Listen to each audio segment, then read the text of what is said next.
Приветствую тебя на канале Не Мамонт. И сегодня ты узнаешь, что такое Darknet, можно ли заработать первый $1 миллион на этой темной площадке, как не попасться в руки спецслужб, создателей Darknet и верхушки власти США. Обо всем этом и не только расскажу в этом видео. Приятного просмотра! На просторах интернета находится довольно много информации, и кто-то скажет, что я опоздала с этим видео лет так на 5, и может он будет прав.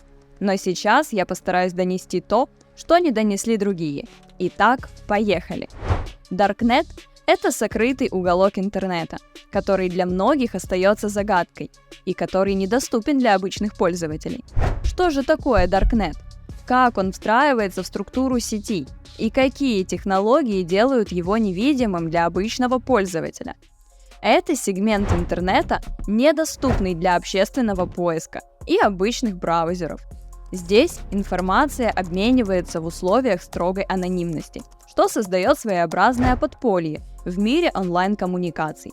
В отличие от повседневной части интернета, доступной каждому пользователю, Darknet требует специальных инструментов и знаний для навигации. История создания Darknet и как в него попасть. Своим происхождением Darknet обязан в значительной мере американскому правительству. Еще до зарождения World Wide Web и технологий HTTP, HTML и URL существовала компьютерная сеть ARPANET, финансируемая военными. Запущенный в 1969 году ARPANET стал основой для современного интернета. Однако не все пользователи хотели сотрудничать с правительствами. В попытке избежать контроля они прибегали к использованию адресов, не отображаемых в списках сетей. Первые зародыши теневого интернета появились в студенческих кругах, где, по данным журналиста Джона Маркофа, уже в 70-е годы произошла первая незаконная онлайн-продажа марихуаны, и она весьма отличалась от нынешней истории с продажей этого лечебного зеленого средства, используя несколько каналов в вашем любимом мессенджере. В 80-е годы стандартизация протоколов интернета усугубила проблему хранения конфиденциальных данных.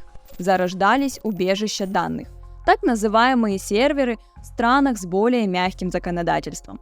В 1995 году военно-морские силы США начали разработку технологии для анонимной передачи зашифрованных данных. Так появилась технология луковой маршрутизации The Onion Router. Данные оборачивают в слои шифрования, которые проходят через узлы передачи данных. Каждый узел снимает слой шифрования и узнает, куда дальше отправлять данные. В 2000 году исходный код выложили в свободный доступ и в течение нескольких лет разворачивали узлы.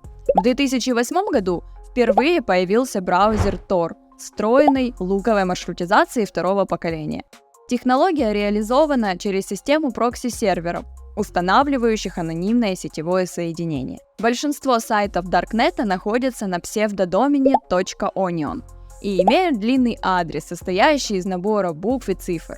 Некоторые имеют зашифрованное название компании или ресурса, как зеркала Facebook или BBC. В Dark Web есть свои поисковые системы, не отслеживающие трафик. Есть также своя Википедия, которая называется Hidden Wiki. Это не энциклопедия, а скорее каталог ссылок на различные сайты. Дело в том, что сайты в Darknet размещают на виртуальных хостингах и часто меняют их для анонимности. Поэтому, чтобы посетить определенный сайт, придется иметь точный адрес. В 2011 году был создан Silk Road, который революционировал теневой интернет, проведя сделки на более чем $1,2 миллиарда. Но не спеши начинать свой бизнес, не досмотря это видео до конца. Давай рассмотрим техническое устройство Darknet.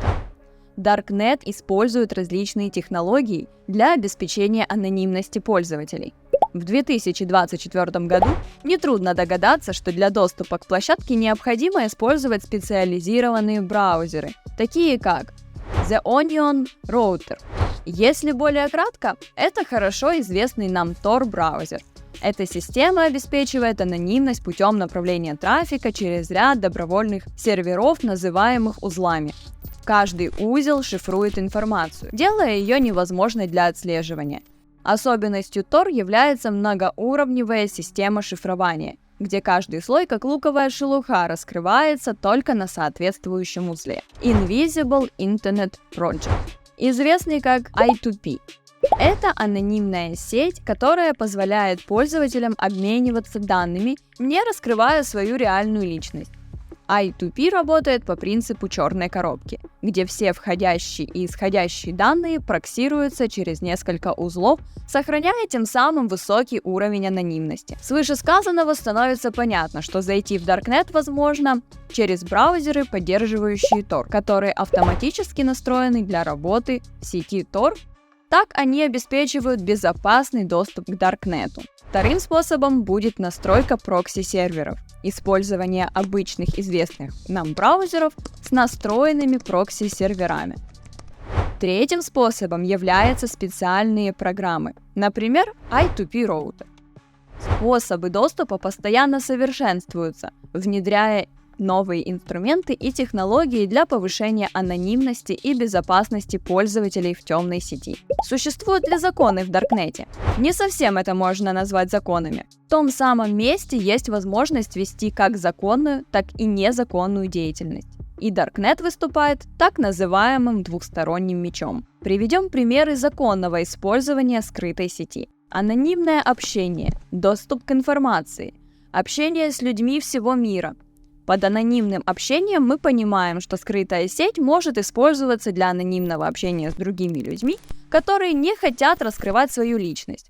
Это может быть полезно для политических активистов, журналистов, людей, живущих в странах с авторитарным режимом и других лиц, которые подвергаются преследованиям.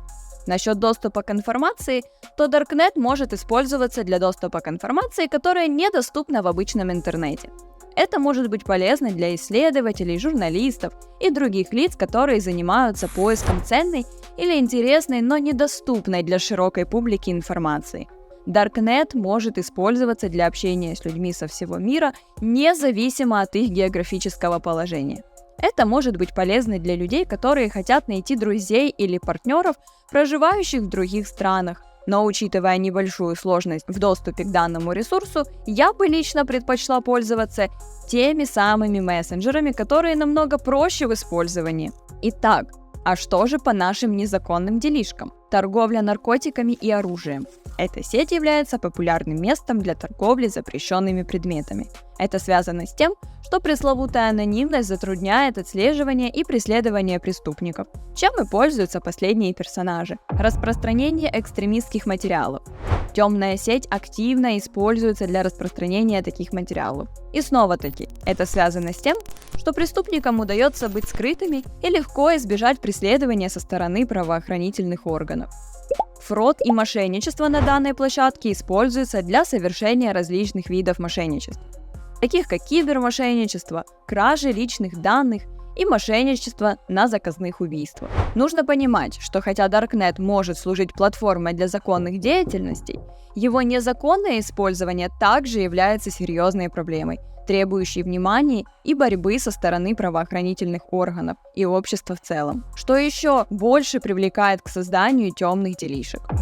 Безопасность и анонимность. Darknet обеспечивает высокий уровень анонимности для пользователей. Это связано с тем, что сеть использует различные технологии для шифрования трафика и сокрытия IP-адресов пользователей.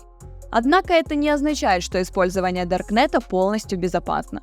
Существует ряд рисков и угроз безопасности, связанных с этим. Заражение вредоносным программным обеспечением, так называемые вирусы, черви и трояны. И куда же без фишинга? Darknet используется для фишинга, то есть для распространения поддельных веб-сайтов, которые выглядят как официальные. Цель фишинга – обманом получить личную информацию пользователей, такую как пароли и данные банковских карт. Слежка. Несмотря на то, что темная сеть обеспечивает высокий уровень анонимности, существует ряд способов отслеживать ее пользователей. Чтобы повысить безопасность и анонимность, следует соблюдать следующие меры предосторожности. Используй надежный браузер, такой как Tor или I2P. Эти браузеры используют технологии шифрования для защиты трафика и сокрытия IP-адресов пользователей. Не загружай файлы из неизвестных источников. файлы, загруженные из Даркнета, могут содержать вирусы. Не вводи личную информацию на веб-сайтах, которым ты не доверяешь. Используй VPN или прокси-сервер. Они дополнительно защитят твой трафик и скроют IP-адрес. Используй псевдонимы и шифрование. Будь осторожен с тем, что ты говоришь и публикуешь. Помни, что все это может быть отслеживаемо, про что есть сотни пруфов. Следуя этим советам, ты сможешь снизить риски и угрозы безопасности, связанные с использованием теневой сети. А что же в Даркнете за общество? Хакеры, наркоманы и убийцы? Даркнет оказывает неоднозначное влияние на общество. С одной стороны, он может использоваться для защиты прав человека и свободы слова. С другой стороны, он также используется для распространения незаконной деятельности. Кроме того, Даркнет поднимает ряд этических и моральных вопросов.